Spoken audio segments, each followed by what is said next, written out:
Guys, welcome back to the Free Life Agents podcast. So today we're going to be talking a little bit about real estate marketing strategy and some of the journey and the failures and the successes that come with being an entrepreneur as well. So I have a really special guest today, once again from a foreign country. Again, like I said, I like to offer and bring on guests from places around the world just so that we can learn from each other, and get different perspectives on different things as well, and also find commonalities as well. So to do, I want to bring on my guest today. She is a rock star real estate agent in the Philippines, Alex Zeta. Welcome to the show, Alex. Hi, Kobe. Thanks for the invite.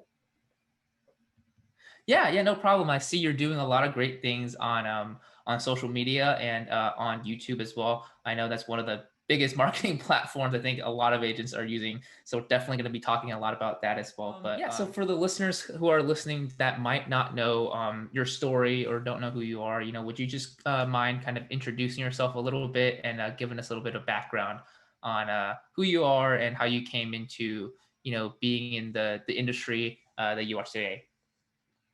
Okay, so hey everyone. So I'm Alex Zeta. I'm a real estate agent, real estate broker based in the Philippines, specifically here in Cagayan de Oro. So I've been in this industry for the past 11 years now, and I actually just passed the board exam as a real estate consultant as well. Because it might be different in your country, but here in the Philippines, we have three different types of real estate professions.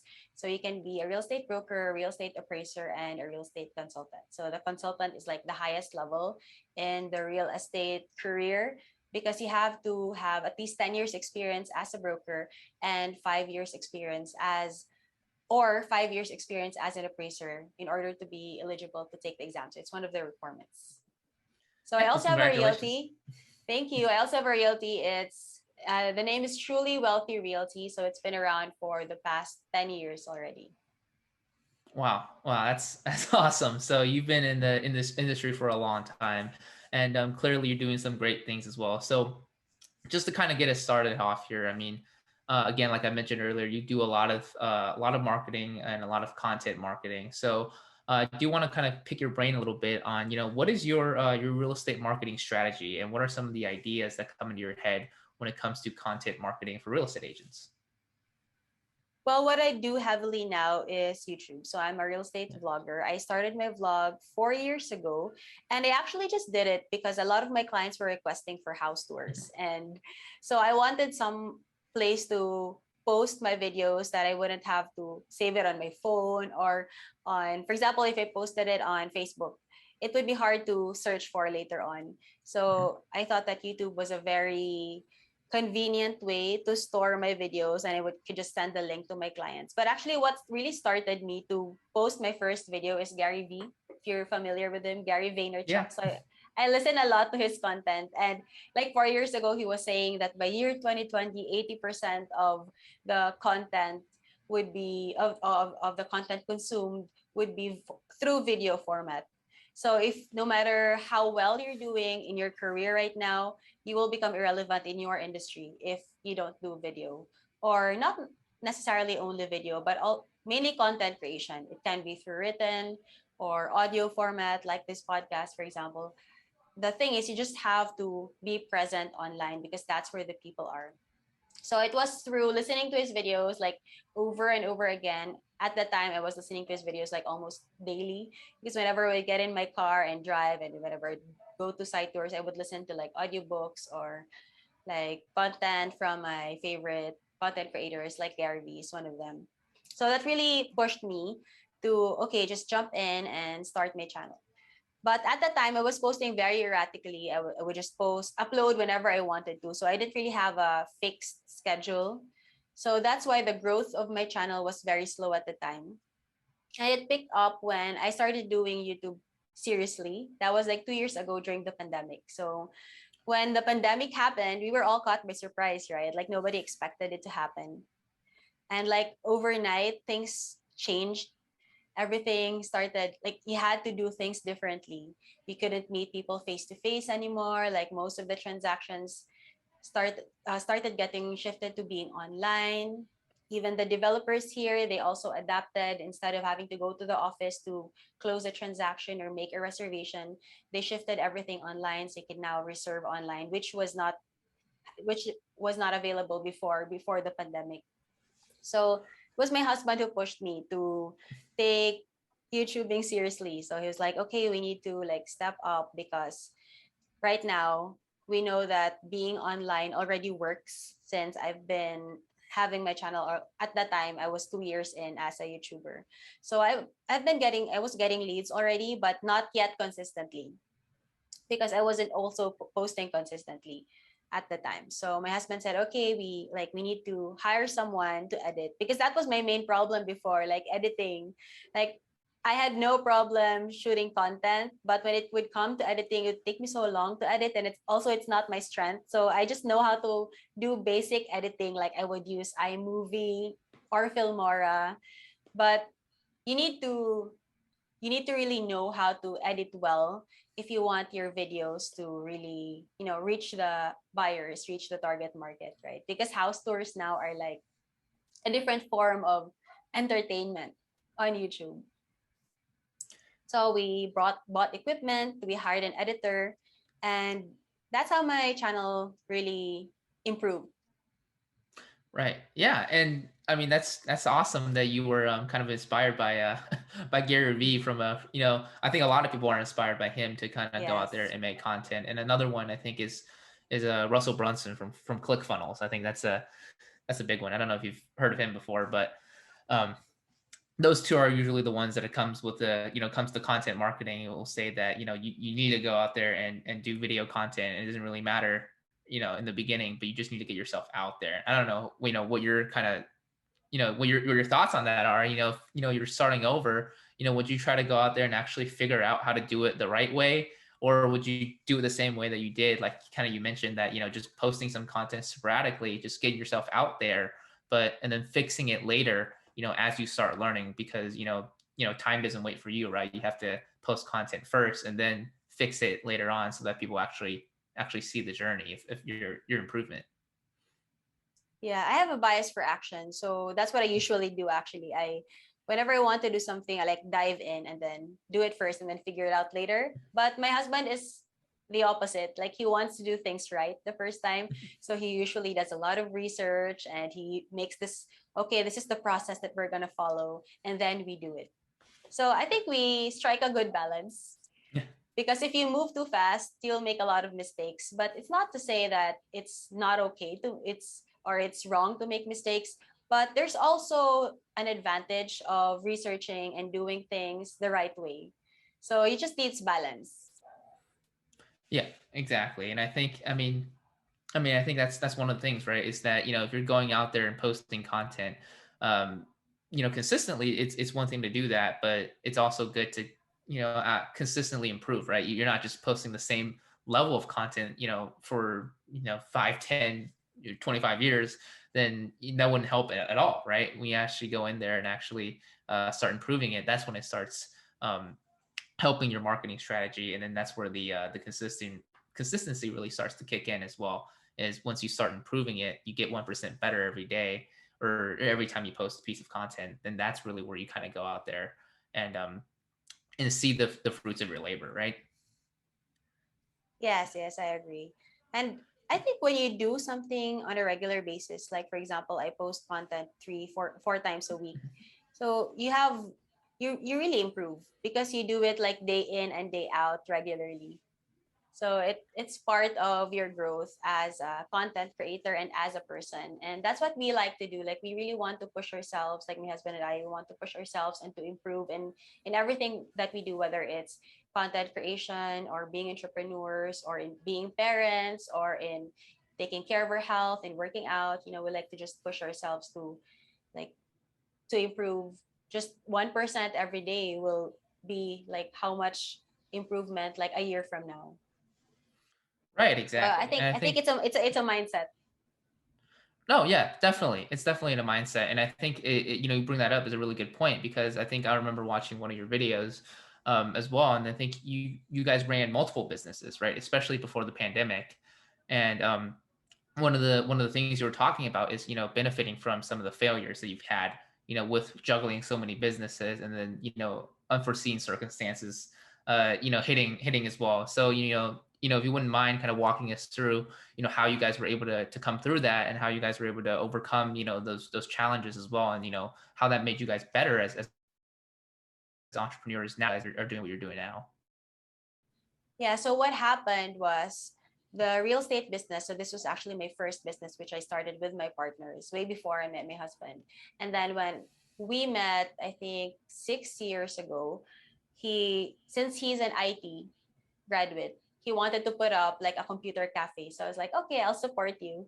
And then so we did. We put up our first computer cafe and it did okay. We put up our second branch and then our third branch.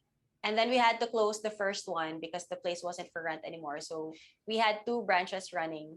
And then we added also a coffee shop with the second branch because we wanted to like integrate the two businesses because of course the gamers, they like to eat a lot. So at least if there's a coffee shop nearby, we would still earn from, their consumption, and it would be convenient for them since they wouldn't have to go out to buy food. So they could just buy food, drinks, coffee. So that's what we did. But our challenge was, so we had a real estate business like the brokerage, and then the computer cafe and the coffee shop. Our challenge was the three businesses were very different. So there was no synergy. And that's one of the lessons that we learned. Like if you want to put up multiple businesses, it's okay. But the first thing that you have to do is to really stabilize like the first business and build the other businesses around it. So your businesses would have synergy and you would be able to maximize resources as well. So since the three businesses were so different, like my husband had to focus on running the computer cafe. We had partners for the coffee shop, so he was in charge of that. And then I was the one doing real estate full time. So our business our because the businesses were so different, our efforts were like so scattered. We had each to focus on like different businesses. And then of course COVID came and then we had to close down because that was what the government had us do. Because at the time, I think it was March 20 of or March 15 or March 20 of 2020, the government was like, okay, there's COVID. Everybody has to close down except for the essentials like the food. So we had to close down for a month.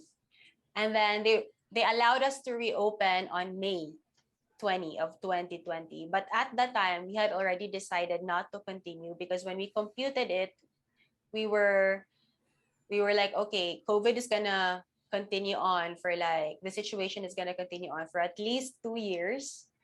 And so if we are going to continue, the best case scenario would be to break even. So we didn't not to be the best case scenario. Probably we would be in the red. So we're like, okay, we need to close it down because even if we don't want to, that's what the situation demands. So we decided to, okay, just close down the computer cafe and also the coffee shop and to just sell our assets. We were lucky to actually find a renter for the first computer shop. We sold all the assets there. For the second one, which was the newer one, we had actually just operated for 1 year.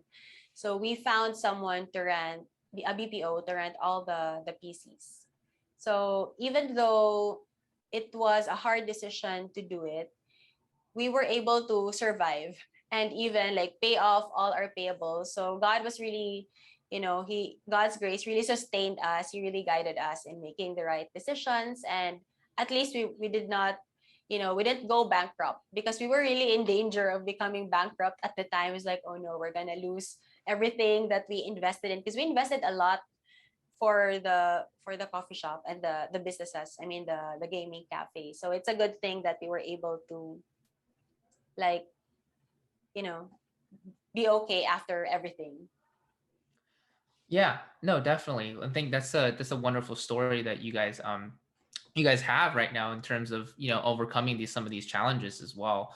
So I think one of the questions that I had, and I think most people will want to wonder as well, is going into some of these decisions, right? Like you said, you guys invested a lot of a lot of money, and I'm sure a lot of even more than that. I think more what most people actually think about is not just the money they've invested up front, but the actual sweat equity, right? The work they've put in to build those businesses, right? That's going to be, I think, even harder to let go than maybe some of the monetary or financial investments. So for you guys, kind of making that decision, is it, when do you guys kind of realize that sometimes it's okay, because you hear all the time in entrepreneurship space that you shouldn't quit, you should just push through the failures. But for you guys, what do you think was the tipping point where you guys essentially it's okay to quit, and that it's okay to actually go in and maybe start over, or let this one go, and then take the failure, but just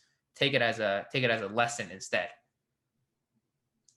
Well, I think the world is has conditioned us to view quitting as a bad thing, but it's actually not a bad thing. Winners should also know, winners become winners because they know when to quit. So it's not always about Yeah. not quitting. It's also knowing when to quit, because I've did a lot of things in my life before I discovered like that I love real estate, and this is where I stuck at, But when I tried like different things before finding real estate, I was like, okay, I'm gonna try this. I don't like it, quit, and then move on. So I think it also takes like wisdom to know when to quit. And the things that I've tried, I didn't really take a long time before I figured out that it's not for me. Like some of the things that I tried was I only tried it for like between 3 to 6 months, usually less than a year, and then you'll know that it's not for you. And then it's okay to quit and move on. So when it comes to business, it's really failure is part of business. So you don't need to view it as something that's negative, but more of as a learning experience. So if you see that it's not for you, and then like for example for the computer shop, we could see that long term it would not really work out because of the situation. I mean, it was no one's fault, right? Like no one wanted the pandemic to happen, so we cannot blame anybody. And we didn't blame ourselves as well because we did everything to make it work, but it just didn't work. So we just had to cut our losses and move on. And actually the good thing, the silver lining that came out of it was my husband and we went full time with real estate. And because we worked at it together, real estate and YouTube. So that was when YouTube was born. My channel was like reborn as well. So when we went full time with YouTube and with real estate, the business really, we were really able to break through. Like we like broke through with our sales in 2020, and it climbed higher in 2021, and even now in 2022. So it's really an advantage if married couples can work together, because it has worked well with us because our personalities are so different, our strengths and weaknesses, they complement each other. So when we chose to work together, that's when we were able to break through with our sales in real estate. So we know when one door closes, a window opens. That really happened with us, and we were able to even like get back like the monthly income that we had with our previous businesses. We were able to get it back and even more with the real estate industry because we work together. Yeah, exactly. And I think that goes back to something you've mentioned as well, which is, focusing on one thing, right? Focusing on one thing at a time. And I don't know, maybe that's the same experience that you had as well. Maybe you can kind of share that as well. But, in terms of running, I think you were running like two or three different businesses at the same time, right? I mean, obviously it's good to grow, and it's good to kind of know when you're growing, but it's also sometimes, you know, it's better to almost slow down, right? And then focus a little bit more on one side. And then as that branch grows, right, as that branch kind of stabilizes, then it's okay to kind of branch out to other businesses as well. So I mean, is that kind of like your experience now? Is that what you learned from that? What's happened through the pandemic? Yes, coming out of that experience, we decided actually to not venture into other businesses in the meantime unless it's connected with real estate. So moving forward, we want our future businesses to have synergy. So since we are already in the real estate industry and by God's grace we're doing well, so we want to stick with this industry and then build businesses around it, because this is a huge industry. There are still a lot of things to do. There are so many ways that you can earn, especially here in the Philippines where the real estate industry just got professionalized like 10 years ago. It's still a very young industry and there's so much room to grow. Unlike in the US has one of the most mature real estate markets in the world. So in the Philippines, there's still so many things that you can do. So we're Right. really excited. Actually, one of the businesses that we're planning to start doing this year is to do build and sell. Since I'm a broker, we can like just we already I already know the market. I know what my clients want, what the competitive price points are. So we already have a lot. So we're planning to build a house on that and then sell it and then keep doing it. Right. Yeah, and I think that's awesome that you guys have chosen an industry, right? And I love what you said about that. It's a, it's a like it's a younger, it's a newer industry in your current market, right? So it hasn't necessarily peaked. It hasn't, like you said, hasn't matured like it might have in some other markets, or even be on the decline, right? I don't think most markets in Europe are almost on the decline. I could be wrong on that, but I think that's the case. So that's another great thing. It's like choosing the industry in business and knowing what to do, right? Because you might be in the prime of your career, in the prime of your skills, but you might be choosing the wrong industry, right? You might be choosing, like, I don't know, brick some kind of brick and mortar, or paper business, right? Like that could be on the decline. But in any case, I do want to kind of like dig into what you're saying, that what you guys are looking to do next, right? So going into the development phase, right? So I have a very limited knowledge when it comes to like international real estate laws, and how the market is in different countries. But I have heard some things. There's some different interviews I've done in the past, and from what I've known, I think there's some I wouldn't say issues, but like you said, it's a younger market in the Philippines, so there's definitely things that people need to figure out. And there could be people who are doing bad practices, or whatever. So how are you guys kind of looking to pivot around that and to separate yourself in terms of going into the development phase, which I think it's definitely more strict than just selling real estate, and then it takes a lot more financial backing as well when it comes to actually getting that business off the ground, because it's an additional step from just sales. Yes, that's right. We actually have a partner who is already a contractor. So we're going to partner with him to build a house on the lot that we own. So it's going to be on the construction side. And once it's done, then I'll be the one in charge of selling it. Mhm. But when it comes to conceptualizing the design and the floor plan, we already hired an architect and interior designer to do that for us. So that's basically the team. So when it comes to build and sell, you need the right team to, and once you have the right people in place, then you can execute it. So you need an architect, a contractor, an interior designer, and then a real estate broker. So those are the four like professionals that you need to execute the build and sell business successfully from start to finish. Right. Yeah, and I mean, I think from a theme that I've heard from what you've said about your past businesses and what you're doing now and what you're going to be doing in the future as well, is that you like to work with a lot of partners, right? You like to work with a good team, and I think my question is, do you think that's something that's really vital to entrepreneurs, is finding good partners? Do you think that's the most important thing? Is in business, is finding the right partners to work with, because we can only do so much on our own, but when we partner ourselves up with other people who are specialized in other industries or other aspects of the industry, it can really help us do a lot more. Yes, absolutely. When it comes to being successful in business, you need to find the right people because we are very limited. Like even if we have a specialty, it's only in this one area. But what about the others? There are so many aspects of building a business and executing it well. So you really need people to do those other parts as well. So you need a team, especially if you want to grow bigger. So like there's one of my favorite quotes is that if you want to go fast, go alone. But if you want to go far, lead a team. Right, exactly. And I mean, is that something that you're doing right now in your current real estate sales business? You're currently, obviously you have your own company, so you can't be possibly just working on your own. So I mean, when it comes to being a leader, what kind of team are you leading now, and how are you kind of transitioning into that leadership role, and what are you kind of seeing in terms of the differences between individual success as an entrepreneur, and then being like you said, leading a team, going further. Yeah, so currently for the past few years, the way that I earned was mostly through my sales. So it's just recently that we decided that we need to build the realty as a business. So what we're doing now is we're strengthening the back end. So we hired an accounting staff, we hired a license officer. Like we hired people to be part of the realty to focus on the back end. So we have an accounting consultant, an HR consultant, like people who we can like trust and turn to for advice, and who can also execute on in their parts to support the team. Because if we want to grow the realty, we need to strengthen the back end.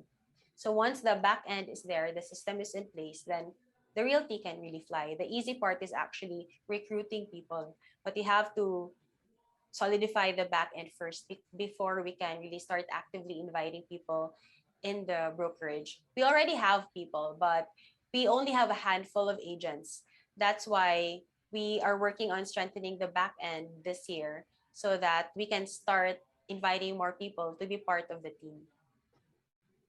Right. And I think you mentioned something interesting there is that, kind of knowing the systems is, that's the, well, I wouldn't say the easy part, but like that's the part where most people can get, right? Was knowing what parts to outsource, knowing what parts that you need to, knowing that you need to scale a team, you need more people, right? That's pretty much the easy part, right? You know you need more people in order to grow. I think that's something that everybody can get on board with. But I think a part of it that people don't really talk about is what you mentioned as well, is that actually getting people to work with you, right? It's the recruiting people to work with your company. And I don't think there's enough information, I guess, out there for because it's a totally different kind of sales, right? It's still a because you're convincing somebody to try to do something for you or with you, but you're not necessarily selling them a product or a service for a price. So when it comes to like some of the things that you've been doing and you've been learning when it comes to recruiting, what has kind of came to mind when it comes to what some of the things that you've learned from your sales that could be applied, and some of the things that are a little bit different that you're still learning now in terms of mastering that skill set. You mean in terms of recruiting people? Right, yeah, in terms of recruiting people to work with your company, because I really don't think there's enough information out there teaching entrepreneurs how to do that. So yeah. Yeah, I think it's not so much as really convincing them, but just showing them that the opportunity is here and it's up to you if you want it. You have to also show them what they can get. So, for example, if you are living the life that they want, you can just talk to them about the life that you have, what you are enjoying, the benefits of being a real estate broker. Like one of the things that I love the most about this industry, this business, is that I have time freedom. Like I can schedule my work around my play, versus the other way around. Like if I were employed, I couldn't just go on vacation immediately. I would have to apply for a leave. But since I control my own time, I can really set the schedules that I want to set. Like I can do, okay, this is family time or this is work time. I'm gonna go on vacation next month, and no one's gonna say anything about it because I control my own schedule. So time freedom is one of the things that I love about it. And then the second is unlimited potential income. With sales, it truly is unlimited, right? It just depends on you. So you can set your own limit. So these are the things that I usually talk about when I tell people about real estate. And then if they like the opportunity, then they can join the team. Right, yeah, and I love that you said that, right? You're not necessarily and it's the same applies to sales as well, right? You're not trying to necessarily convince somebody to do something, um, but you're giving them a motive, right? So that's a little bit different, right? You're kind of showing them what you already have and the opportunity that it can provide, and then letting them make the decision, because I think that's so much stronger than you forcing somebody, or not forcing, but bending their arm to do something, right? Yes. And sales is not for everybody. Right. Some people don't like it. So you can't convince them if they don't like it. So they're just going to do their own thing, right? But there are people who love sales, who love talking to people. So those are the people that you must reach. But I think sales Yeah. in general, whether it's in recruiting people, inviting them to your team, or selling a property, the principles are the same. I haven't actually started recruiting actively yet. So the people who are in my team, they volunteered to join. They're like, let me join your team. So I haven't like really invited someone yet, because back then when we started the realty, we didn't know anything. We're like, we were very new at the industry, and so we were still learning the ropes. So that's why I did not actively invite, because since we were also new to the industry. We knew that, okay, we still have to learn it before we can teach it. So actually, it's just only this year that I feel ready. Okay, I can actually mentor. I can start mentoring and teaching my agents also how to sell. And I've started doing it with the existing agents that I have. So this year, I will start recruiting, actively recruiting other agents. So once I start actively recruiting, I'll update you. Yeah, definitely. I love to hear from that, and see what your progress is, because that's one of the that's one of the things that I've been doing here in the States as well, is getting agents to join the team. So I've started So a team. how do you do it? Right. Yeah. So I was gonna say, that's I think what you said was awesome as well, is just showing them the opportunity, right? And then kind of going in and not forcing somebody to join. So some of the things that I do is just I look for people that are looking for us, right? Like you said, one of the things that you guys did was, the agents that are working with you right now are they asked you, right? They asked you they invited themselves, like you said, to work with you. So that's actually what the strategy that we do. We're just putting out information out there for people to find through, I think you're obviously familiar with SEO strategies, and then just putting in. How many people do you have in your brokerage? I currently have a team of 33 agents. So I currently have a team of 33 agents, and I don't own my own brokerage. So it's a team that I have So the under a brokerage brand. is a big brokerage since you alone have 33 agents. Yes, it is. Yeah, it's a pretty big brokerage. How about the entire brokerage, like more or less? How many people are part of the brokerage? I mean, Right. So it's aside from your team. yeah, so we're like a national brand. So we're pretty compatible to brands like in the Philippines, like Keller Williams or Remax. So our entire brokerage has close to 82,000 agents around the world right now. So it's more of a national brand per se. So So out of that, it's similar to like Remax. The business is a franchise model.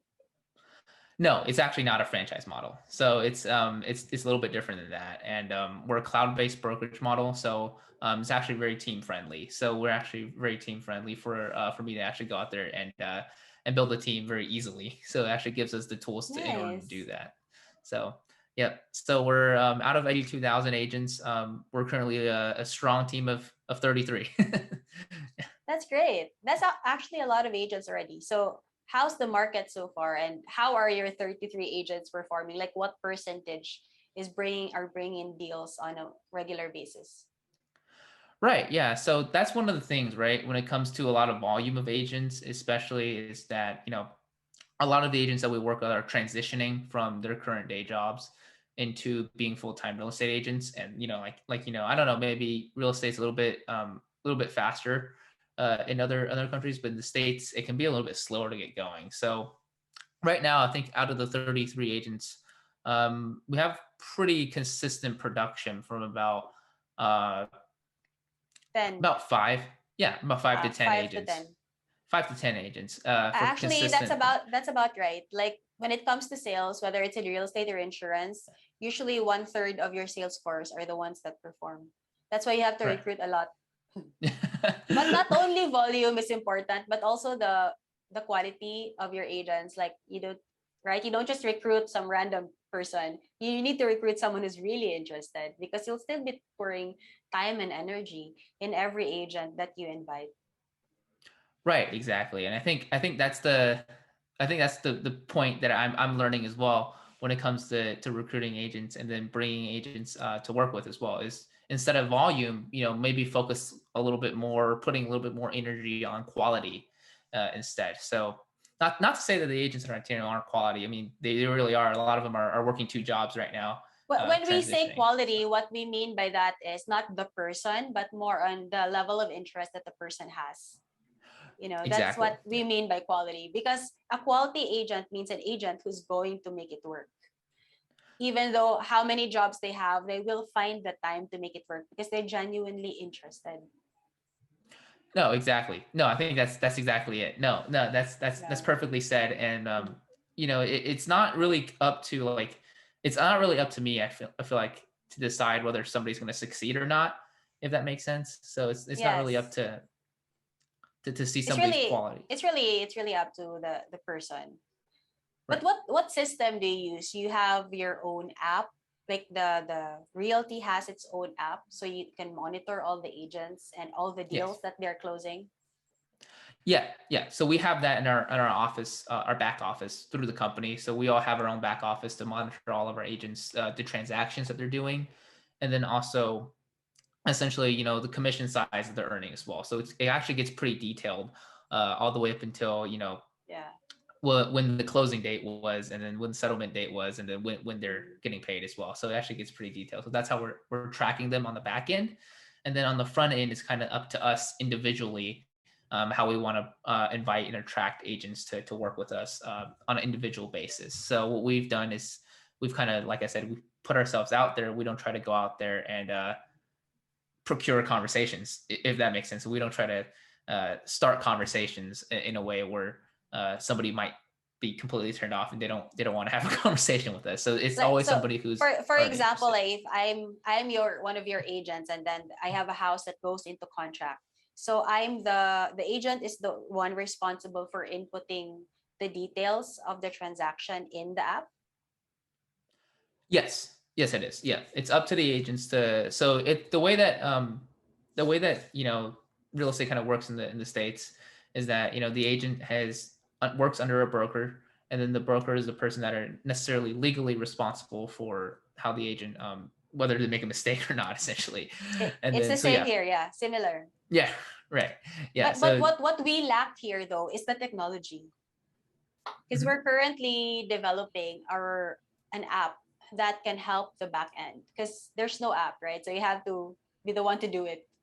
Right. And like with other countries, there are a lot of apps that the brokerage can use already, but there's no app that fits the Philippine real estate market, especially with accounting, right? For example, if you Mhm. close on a developer owned listing, the commission is not immediate. Like sometimes it takes years before you receive it. Is it the same there? uh Years, did I hear that right? Yeah, yes, years, because some projects here are pre-selling. So that means they start selling for example, a condo that will take 4 years to complete. The developer will start selling it like right now. And then after it's completed, that's when you will receive the entire or like most of the broker's fee or the commission. Oh, so you're talking about like pre-sale, right? Pre-construction. Yeah, pre-construction. Is it the Yes. same So there? yes, it is. So in terms of pre-construction, that's very similar how we do things here. Is that you don't necessarily get the full commission payment until the buyers get to move into the house, right? Sometimes it's done in pieces where like you get 33% when it's Yeah, halfway. yeah, Or it's right, similar. It's done in installment, right, something yeah, like and that. installments. That's the word. Yeah, payment installments. But no, that is very similar. But I don't know if it takes usually that's about 1 year, depending on when the construction process is. If they really slow it down, possibly 2 years, but usually we've seen the longest was about a year out from construction. That's house and lot. Yeah. Yeah, with house and lot, it's similar, like 1 to 2 years. But with condominiums, they take longer. They Right. take Yeah, because longer to because it they take longer to build and finish. So you have your own accounting system yeah, and also a exactly. system to monitor your agents. Like for example, if you have a new agent, you add him to the Mhm. system. Do you have to pay for to use the system, or that comes with being part of the realty? No, so that comes with being part of the brokerage, right? So I don't know how it kind of works in the Philippines with like you probably have to pay like a fee to be with the brokerage, a certain brand, but that's what we do. So we pay a monthly fee with our brokerage, and then with that we get all of the access to all the tools that I was just talking about. So back office management, tracking agents. We don't have to pay anything additional for that, essentially. Mm. So there's like a fixed fee for being part of the brokerage. Right. Yeah. There's a fixed fee. So that's one of the models that works in the states. Mhm. Yeah. Yeah. Well, usually the brokerages here in the Philippines are only have a few agents because it's hard to scale unless you have a good system in place. There are only Mhm. a very few number of realties that have been able to scale because they have their own system. Really? Okay. Yeah. So I actually had a question about that. Because I remember I was talking to another agent in the Philippines, and they were mentioning to me that the broker or the I guess there's maybe a different term for it, but the It broker manager, it. right? The Yeah. broker, Okay. yeah, the managing broker. So kind of like the position that you will be in, can only manage up to five agents. Is that am I right on that, or is that maybe you can clear that up for for the Well, listeners here? it's actually in the Real Estate Service Act that one Mhm. broker can have a maximum number of 20 accredited salespersons. Oh, okay, 20. Okay, Yeah, yeah. so there's a limit. So that's one of the things that brokers now, especially the bigger brokerages in the Philippines Mhm. are asking the government to change because it's very limited. I mean, 20 is such a small number, right? Like, what if I'm a broker that can manage 1,000? I mean, there's Right. no cap on the number of agents that an insurance manager can have. And it's Yeah. the same. We're both in sales, just a different product. Right. So that's one of the challenges now here in the Philippines in growing as a realty because one broker can have like only 20 accredited agents. And you have to be an accredited agent in order to practice. Otherwise, they would be penalized, like if you don't practice Yeah. without a license. Right. So I hope they change that in the future so, we can grow faster. Yeah. And so that's really interesting. So I mean, I've never really thought about that, kind of implying. But yeah, I think that really kind of throws a wrench into scalability of a But brokerage. in the US, there's no limit to the number of agents that a broker or a brokerage can handle. Right. Yeah. There's no limit. Yeah. So we've seen, yeah, multiple, like hundreds and maybe even thousands at a time for one broker can manage that up to that many agents. Now, feasibility wise, can they actually do that? Do they have to hire Mm. on staff? That's a different conversation, right? Many times they do have to Yeah. hire staff to actually be able to. You will need staff to like handle 1,000 people. Right. Exactly. So I mean, how are you guys kind of pivoting away from that, right? Like how are you guys able to grow as for at least from the maybe you can talk a little bit more on what you're planning to do in the future, like your vision or some of the things that you've seen bigger brokerages in the Philippines have done to pivot around that rule of one broker only being able to manage 20 salespeople. You need to invite a lot of brokers. Yeah, So you have that's a good point. agents to accredit under them because there are actually a lot of brokers that are not actively practicing, Mhm. but they still have their license. So you can invite them to the realty, even if they're not actively practicing. You can accredit your realty's agents under that broker. Right. Yeah. So that's actually not a that's actually a pretty good strategy, like a workaround, right? You're getting people to so that way you're actually growing in a phase where you can grow exponentially more, right? Because you're building leaders now, right? Is that kind of Yes. how you guys are looking at it, where you need to bring somebody on and train them to be a leader as well so that they can actually help you scale versus somebody maybe in the States they don't do that and they're the only person managing like 100 to 200 agents. Really? Yeah. But Yeah, we've seen but that. for example, if like you're an agent and then you get other agents under you, the agents that are under you, if they invite another person, they will be the one to handle that person. So your agents can basically build their own team. Is that how it works? Yes. Yeah. Well, that's how it works for at least for my team. How it works for our brokerage as a whole. That's not necessarily how it works everywhere in the States. A lot of teams do that because they want to outsource. They want to outsource that management to team leaders. And like I said, like one broker can't possibly handle. So the one who Fee. invited you is a broker. So you're under the management of a broker or another agent. Right. Yeah. So I'm under another agent. So in the States, what you can do is that because there's no limit on how many agents a broker can work with. Agents themselves can start teams without being accredited as a broker, if that makes sense. Yeah. So we don't necessarily have that process in between. So it makes it a Mm. little bit easier to grow, because you don't need to go in and get a second certification. So, for example, if you invite another agent and then that person invites another person, like and then the third person gets a sale. So, do you get an override from the invite of your agent or Yes, no? yes, we do. The way that our team works does. Mhm. So, like, up to how many levels is that override? Yeah, so for our brokerage, we go up to 7 levels, 7 levels of variety. Wow, So feasibility wise, nice. yeah, That's yeah, why you're yeah. able to grow because of that leveling system. Right. No, exactly. That's the reason why we're able to grow, and that's why I thought the strategy that you guys have in the Philippines as well, with having a broker of inviting other brokers to join so they can grow quicker, is almost in a way similar, right? We're except we're not limited by the by the accreditation of it, and the legal side. We're just limited by how fast we can grow, Mm. essentially. So with the override system in place, it's actually really easy for someone like myself who's not been in the industry for as long as somebody else has, to be able to grow as quickly as I have been. So that's really a blessing that I've been able to have as well. Yeah. Okay. How about your listings? Like, how do you manage it? You have your own, the brokerage has its own app as well, where you input all your Yeah. listings. Yes. Yeah. Yeah.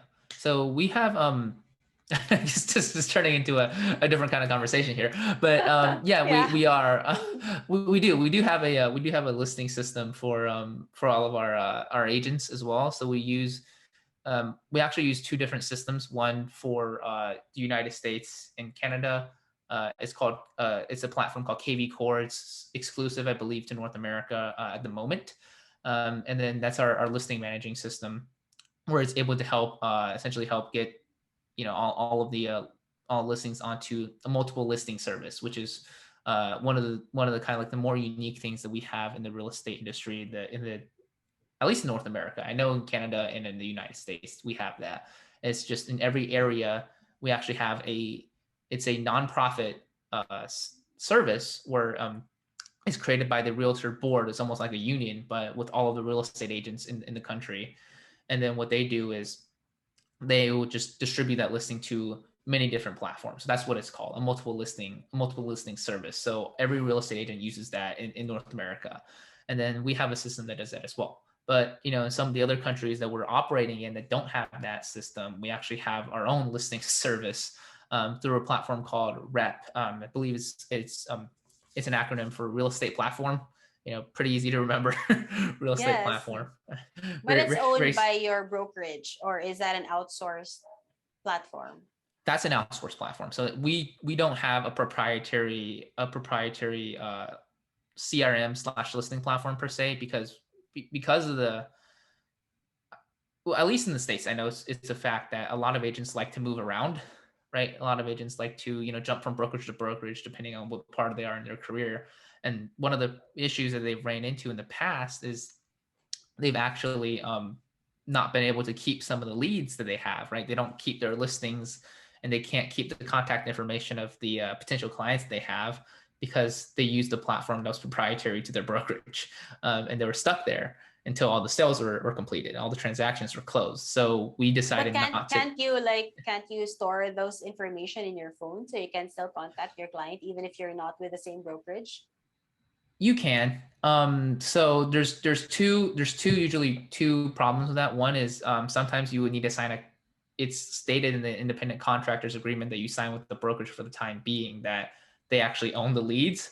That's a big red flag. The second one is uh, because the broker also has the information, they're just going to compete with you. Because so you might have done all the marketing, spend all the money on marketing to procure all the information, but the broker, because they also have access to the information, Yeah. will compete with you We'll for the compete with you sale. later on.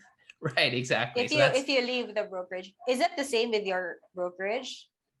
no, it's not. So like I said, because we don't want to do that, we have outsourced systems for that. So we don't actually, the broker doesn't actually have access to that information. It's with a third party company. So Katie Core is a third party. real estate platform REP that we use for international countries is also a third party company that is not proprietary to our company. So yeah, this is I don't know. I'm this is a kind of different conversation for it, but no, it's not Okay, so not a what other questions did you want to ask? no, it's all good. I'm just kind of turned into a you interviewing me, but no, this is great. No, but like, does that kind of, I mean, that kind of made me curious that you're asking all these questions because I mean, is that something that you guys see as an issue in the Philippines? Is that, you know, are some of these things that I'm saying right now, is that kind of like, is that something that you wish you guys had in the current market or? Well, we don't really have like a lot of technology yet available to, I mean, do you even have like, I think in the US, everybody or most agents use a CRM, Right. but here in the Philippines, most agents don't use a CRM. Okay. Really? So how do you guys keep track of your how do you guys keep track of your listings and your information? Well, we have our own like listing compilation within the realty. And then when it comes to clients, I have a way of storing that. It's like a tool similar to a CRM, but it doesn't really have the functions that I want. That's why we're Right. building our own app because I want like specific functions. But when I checked with the other CRMs, they didn't have what I want. So although I'm using one now to like just store all the information of my clients and their inquiries, which I can export later on. But yeah, that's why we're building the app right now. So to have all the functionalities that I need, because like since I've been practicing now for a long time, I have like a lot of pain points as a real estate broker. So that's what I told my husband because he's the IT. He's the one in charge of building the Right. apps. It's like, okay, this is what I want. These are my problems. And then you should find a way to solve it. So that's what he's doing with the team of web developers that he's handling. Like he's the one because since he's also in the business, he sees what the pain points are. So that's what we're trying to solve with the app. Like we want to be able to sell more efficiently because Mhm. it's really the back end that's like a big struggle right now here in the Philippines. Because if you can't have a strong back end, like I mentioned, you can't really grow fast. Okay. So I didn't understand that. So like is the back end of the kind of like the back end side of the business that you guys are kind of struggling with. And then I guess that was The realty, yeah, the brokerage. Like back end right. meaning support in terms of handling the listings and Right. accounting and monitoring people, like the system that you mentioned that your brokerage already has. So that's what we don't have Yes. yet. And that's what we are working on. Yeah. So you guys are working on an app. That's Yes. pretty interesting, right? You guys are working on developing an app. So I Yes. don't know. I don't know how much information you guys can kind of dig into that. I'm sure there's some things you guys cannot reveal right now, but you know, kind of just, you know, through the process of working on an app, you know, how does that, you know, how do you even start working on an app, right? For somebody like me who's not very good with software. Well, we have two developers. They're actually friends of my husband. They were classmates back in college, so they know how to code. So what they first did was to like they first need to like draw or like put a vision board on what the app needs, what we want the app to have, what needs we want, what problems we want to solve. And then once the developer is able to understand everything, so it's actually multiple meetings back and forth. Once the developer understands the things that we want to happen, then they can start coding. Right. Yeah. So that's really interesting. So It's like it's like building a house. You know, it's yeah. a lot of back Okay. and forth between the architect first and the homeowner. And then once the design is complete, the contractor can build it. Yeah. So you guys in the, I guess like my question is like, what stage are you guys in when it comes to the app building? Are you guys kind of near the development phase or? We are planning to launch it this month. Wow, it's very close. Just the first Okay. phase. Yeah. Yeah. So that's actually very close. So love to hear more on that and keep me updated on you know Yeah, how yeah, that I'll goes. do. Yeah. Do you have Yeah. Facebook? We can communicate via Facebook Messenger. Yes, I do have Facebook. Yeah. So I'll find you on there. So I guess you use Facebook a little bit more. I use Facebook, both Facebook and Instagram. Okay. Yeah. Yeah. So yeah, we Yeah, can but I definitely use Facebook more for sales because a lot of my clients inquire through Messenger, so I'm on there most of the time. right.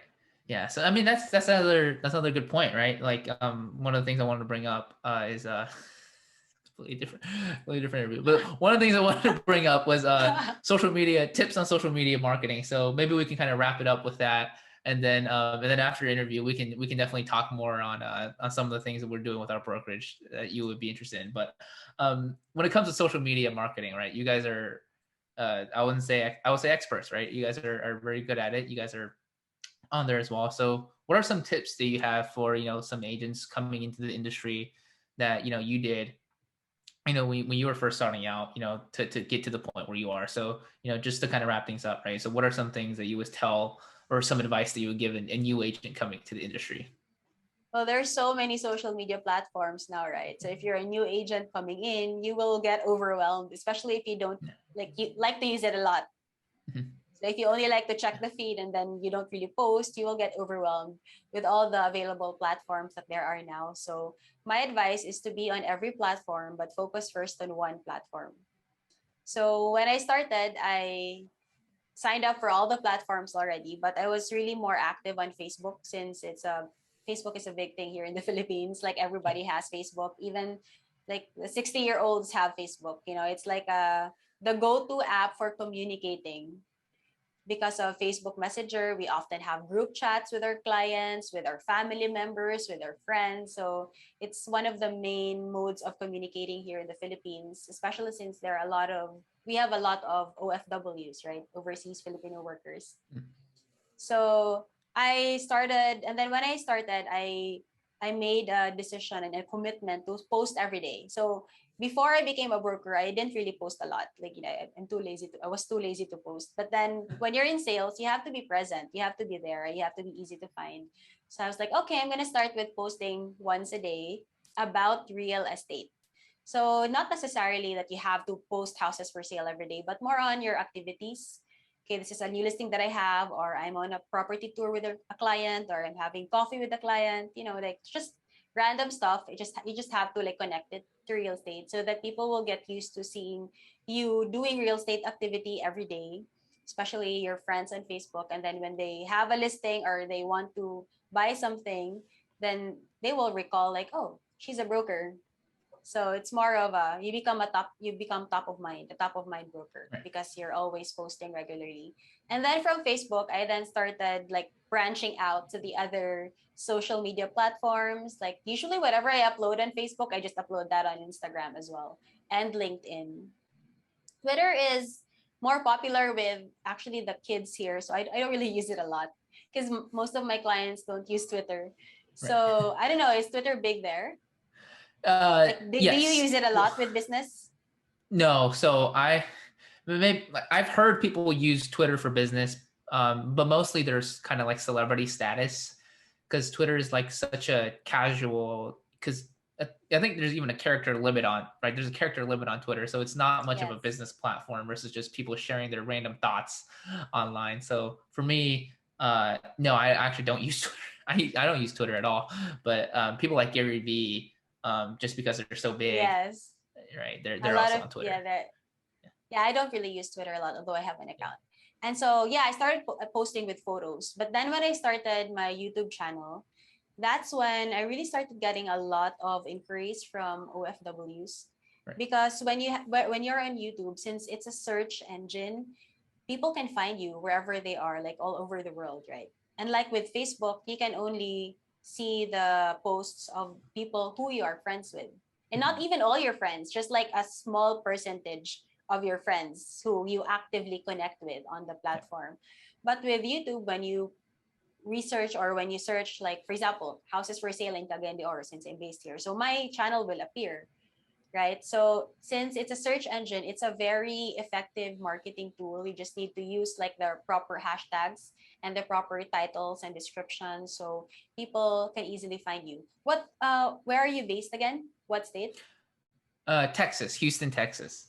Yes, Texas. So if your podcast, you can post your podcast actually on your channel. Do you have a channel that you post on? Yeah, actually, I do have a channel. I just haven't gotten around to posting all the video content onto the channels yet. So I'm just starting now to post reels on Instagram. Next step will be to get it on YouTube as well. Yeah, Reels is the short form content has blown up, Yeah, especially during the pandemic, and it's a very effective marketing tool. So that's why I'm actually hiring another editor just to do my short form content. yeah, So previously I had two editors, but since the other one resigned already, so I have one main editor for my YouTube channel, and then I'm planning to hire another one to do the short form content. So Reels, Instagram Reels, Facebook Reels, YouTube Shorts, TikTok. yeah. So that's going to be the next big thing, especially TikTok.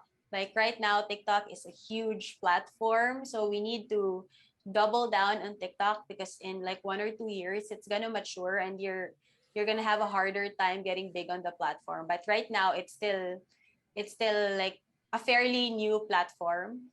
So yeah, and also I noticed, like for example, with my channel, I don't really have a lot of subscribers yet. I have like almost 5,000 subscribers. But with that number of subscribers, I'm getting a lot of close deals from my YouTube channel.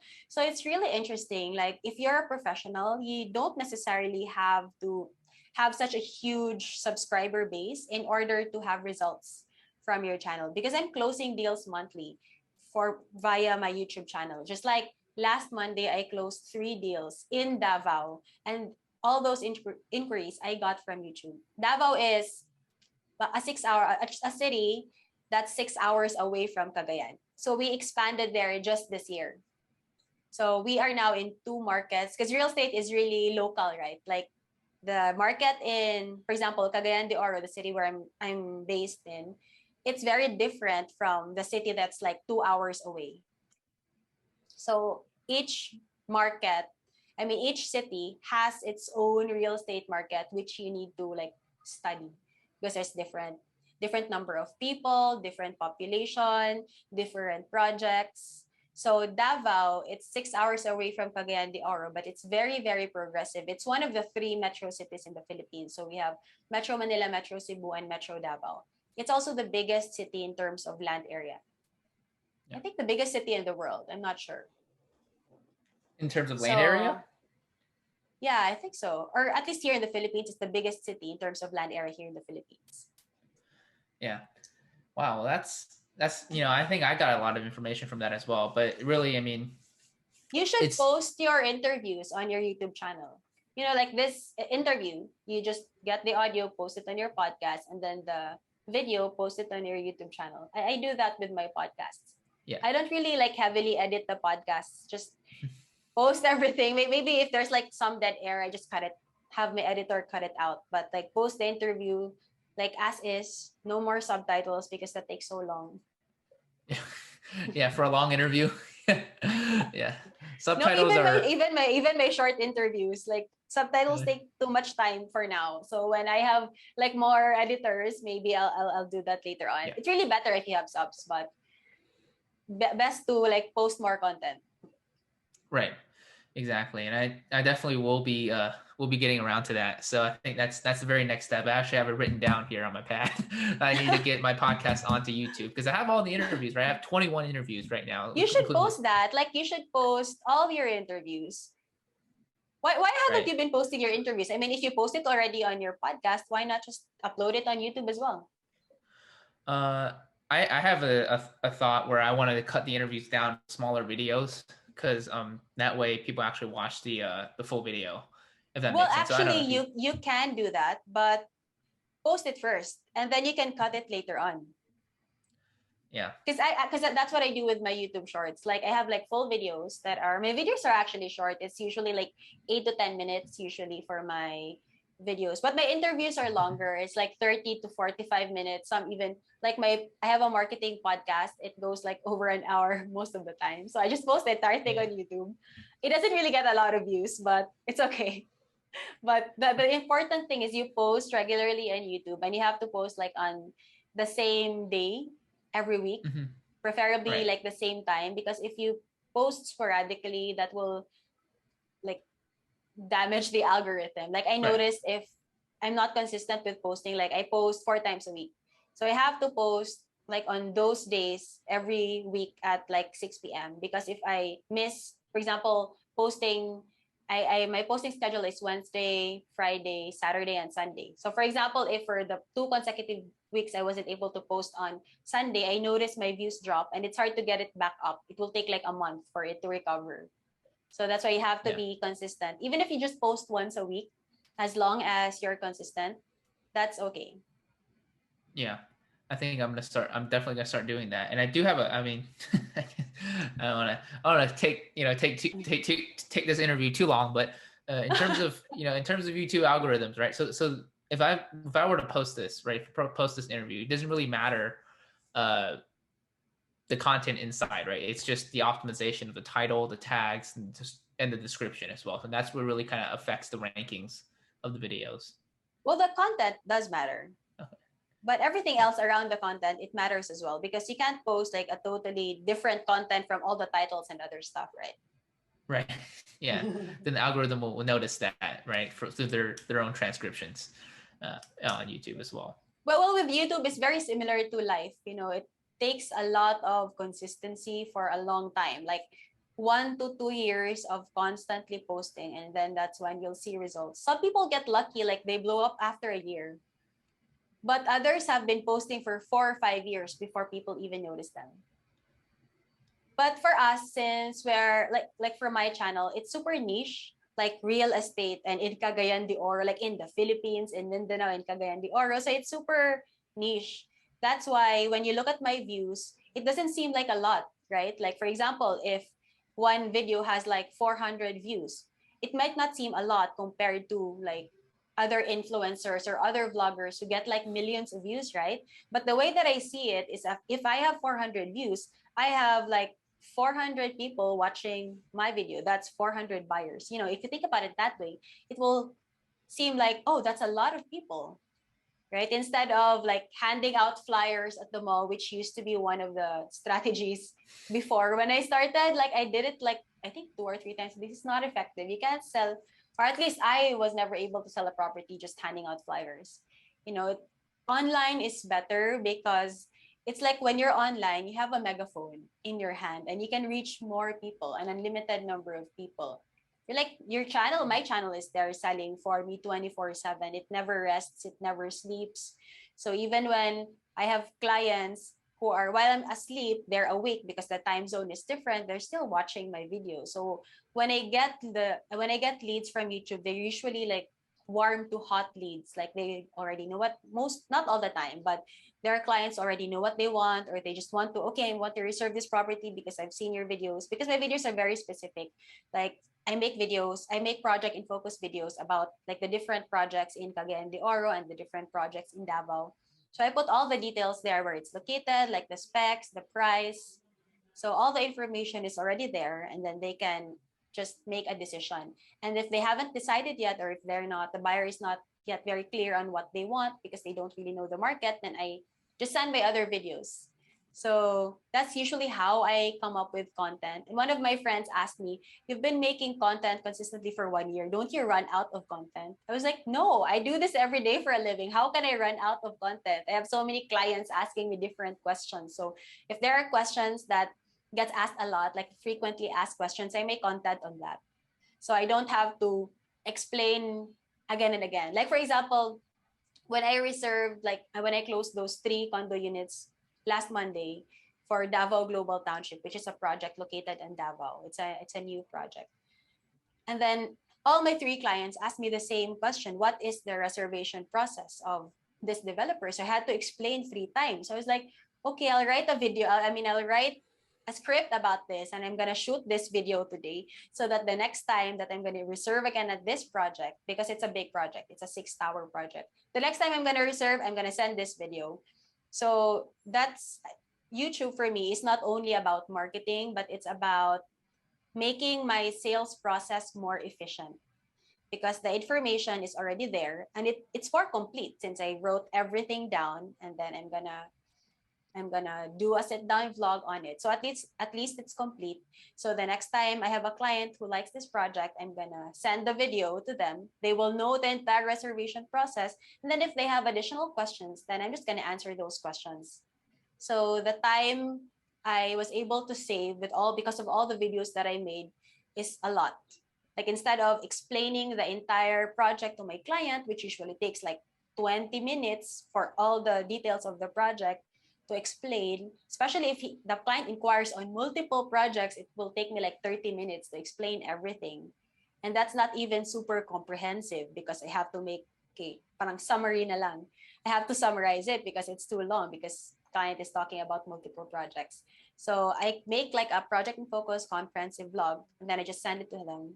So when they come back to me, they only have a few questions left that I just need to answer. So it saves me a lot of time and effort. Yeah, and it does. And I think that's the main theme when it comes to like video marketing, right? It's just you're building that relationship beforehand. And then also something else that you said that I really liked was that you're not necessarily caring about the views or the vanity numbers, how many subscribers you have. It's the results that you get. So it doesn't matter. Like we're not in here to become celebrities. It'd be great if you were, right? I mean, or maybe not, depending on your goals. But we're here for the results, for the actual results. So as long if you're getting results from the actual value that you're providing, then you're winning. So that was awesome.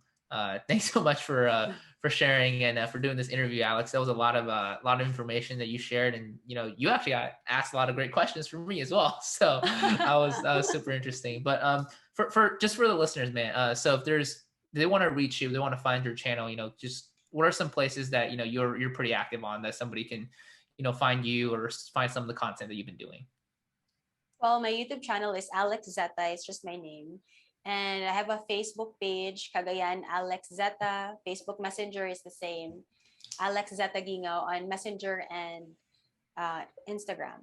And they can just email me, Truly Wealthy Alex. So my email is also on the description box in my YouTube channel. So that's how my clients contact me. I have Viber, WhatsApp. So it's easy to contact me. Yep. I'm Well, online. yeah, yep, you are, and I think everybody else after listening to this interview will be as well. So, Alex, thanks again for doing this podcast and for having this conversation. I learned a lot from you, and Yeah, I can't learned a wait lot to. from you too. I think we went over like an hour already. Yeah, yeah, it's all good. I think my podcast usually I go about 45 minutes to over an hour. It's all good. I think people like to listen to conversations from beginning to end for the complete version of it. So don't worry about it at all. I think the longer the better. But thanks for doing this, Alex. And for you guys listening, if you guys found some value out of this, make sure to give it a like, a share, subscribe, and share it to a friend who might benefit from it as well. But thanks, guys, for tuning in, and I'll see you guys on the next show. Take care.